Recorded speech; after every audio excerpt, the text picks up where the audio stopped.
Assalamualaikum warahmatullahi wabarakatuh. Selamat pagi Ibu Hiti dan teman-teman sekalian. Perkenalkan, saya Giesti Kusuma Ningtyas dari kelas Akuntansi Manajerial F. Adapun tujuan pembuatan video ini adalah untuk memenuhi tugas ujian akhir semester dari mata kuliah Akuntansi Manajerial yang diampu oleh Ibu Reika Hadi. Jadi untuk memudahkan kita untuk memahami materi mengenai analisis CVP ini, saya akan menyajikan sebuah studi kasus yang saya ambil dari sebuah jurnal yang berjudul Analisis Penerapan Cost Volume Profit dalam Meningkatkan Laba pada Usaha Gubuk Nenas yang ditulis oleh Adam Al-Fatah, Abu Syarif, dan juga Firmansyah. Nah, sebenarnya Cost Volume Profit ini apa sih? Nah, Cost Volume Profit merupakan alat untuk membantu manajer dalam memahami hubungan antara biaya, volume, dan laba sebagai perencanaan dalam pengambilan keputusan. Nah, hal ini dikarenakan CVP ini menekankan pada keterkaitan biaya, kuantitas yang terjual, dan juga harganya, sehingga seluruh informasi keuangan perusahaan ini harus terkandung di dalamnya.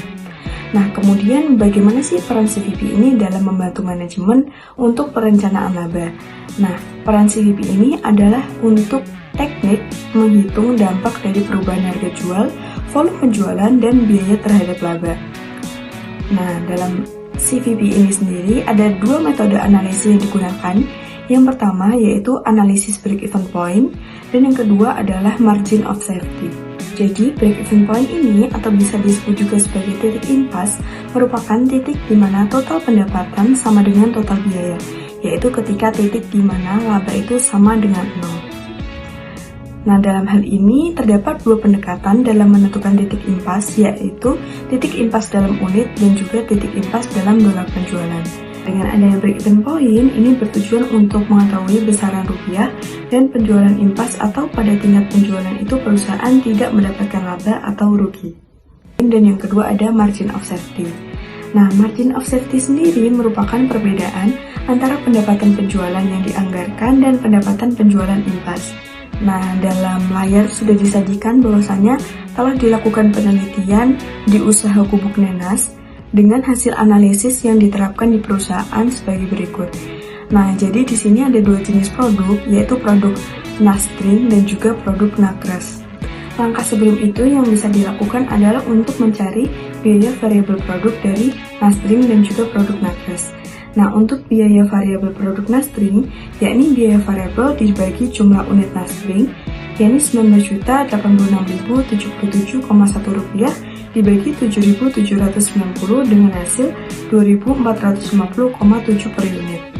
Dan yang kedua, untuk biaya variabel produk Nakres, yakni biaya variabel dibagi jumlah unit Nakres dengan jumlah 36.499.722,9 rupiah dibagi 7.530 dengan hasil 4.847,24 per unit. Jadi seperti yang dijelaskan sebelumnya bahwasanya break-even point itu ada dua jenis pendekatan, yaitu untuk unit impas dan yang kedua untuk penjualan. Yang pertama, untuk break-even point pada usaha Gubuk Nenas di tahun 2001 itu menggunakan unit impas. Dapat diketahui untuk produk pertama untuk produk Nastring, yakni biaya tetap dibagi harga dikurangi biaya variabel per unit dengan jumlah 16.092.028,2 rupiah dibagi 8.000 dikurangi 2.450.000,7 rupiah dengan hasil 2.899,5 unit atau jika dibulatkan adalah sebesar 2.900 unit. Untuk yang kedua, unit titik impas pada produk Nakres ini yakni biaya tetap dibagi harga dikurangi biaya variabel per unit dengan jumlah 29.507.139,8 rupiah dibagi 15.000 dikurangi 4.847,24 dengan hasil 2.906,31 unit atau jika dibulatkan adalah sebesar 2.906 unit. Yang kedua, break-even point pada usaha Gubuk Nenas di tahun 2021 dengan pendekatan penjualan. Yang pertama untuk produk Nastring, yakni biaya tetap dikali harga dibagi harga min biaya variabel per unit dengan jumlah 16.092.028,2 rupiah dikali 8.000 dibagi 8.000 dikurangi 2.450,7 rupiah dengan hasil 23.196.800 Rp8,88.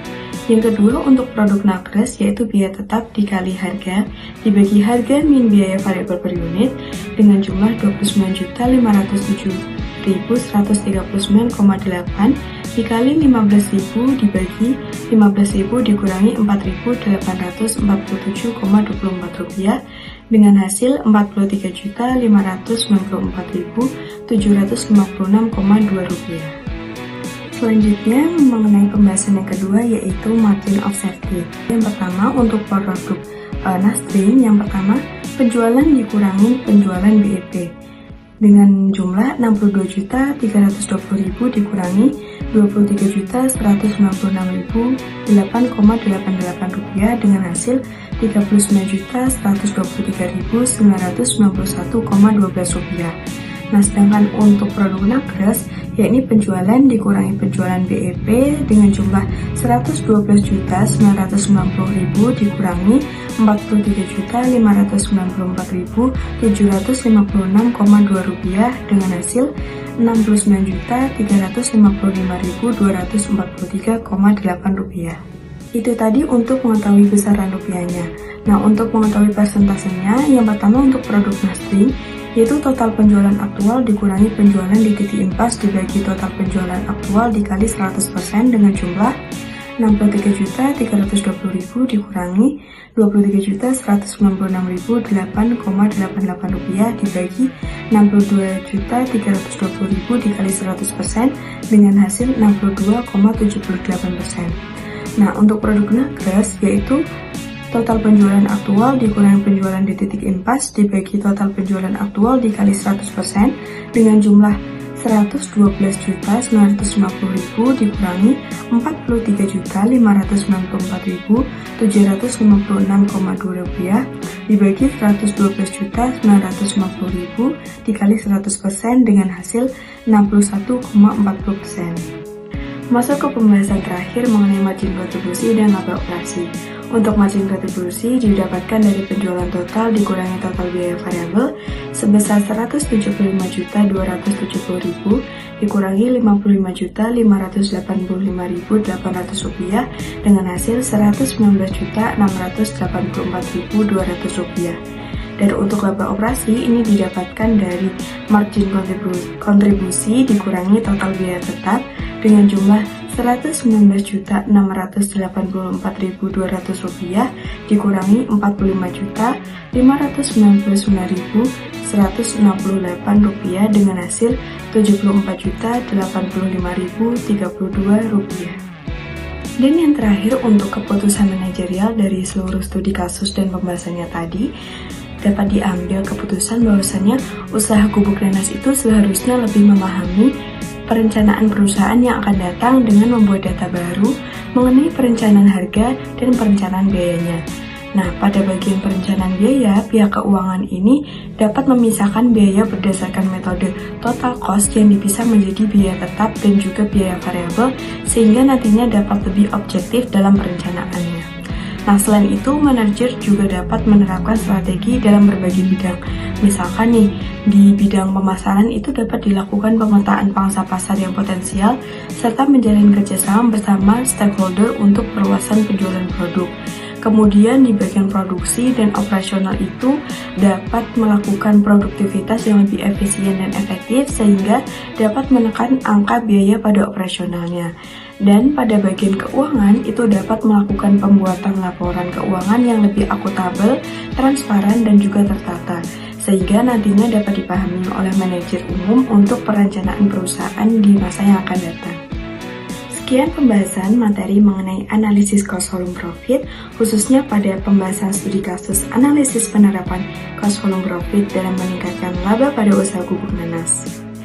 Sekian dari saya, kurang lebihnya mohon maaf apabila ada salah kata atau pengucapan ataupun penulisan pada presentasi kali ini. Kurang lebihnya saya mohon maaf. Terima kasih atas perhatiannya. Wassalamualaikum warahmatullahi wabarakatuh.